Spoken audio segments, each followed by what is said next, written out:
آج ہم آپ کو مولی کے کچھ ایسے نقصانات بتائیں گے جو یقیناً اس سے قبل آپ کو معلوم نہیں ہوں گے۔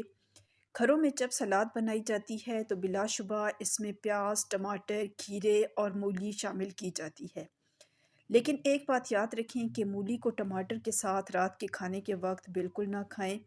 عموماً رات کا کھانا دن بھر کے لمبے وقفے کے بعد کھایا جاتا ہے، جس کی وجہ سے معدے میں گیس بننا شروع ہو جاتی ہے، اور اگر آپ اس کے بعد مولی کو ٹماٹر کے ساتھ کھائیں گے تو یہ آپ کے سینے میں سخت جلن کا باعث بنے گی۔ سینے میں جلن کی بنیادی وجہ یہ ہے کہ معدے کی تیزابیت منہ کی جانب آتی ہے، جس سے آپ کو کھٹی ڈکاریں بھی آتی ہوں گی۔ مولی کھانے کے بعد دودھ کا استعمال ہرگز نہ کریں۔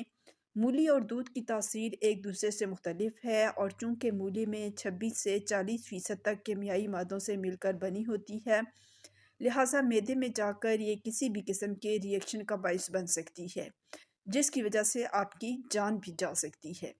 ری ایکشن میں مختلف الرجیز اور بخار شامل ہیں۔ آپ کے جسم پر بدنما داغ بھی آ سکتے ہیں۔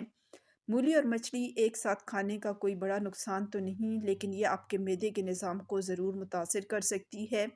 چونکہ مولی اور مچھلی دونوں وہ غذائیں ہیں جو مشکل سے ہضم کی جاتی ہیں، لہٰذا کوشش کریں کہ ان دونوں کو ایک ساتھ نہ کھایا جائے۔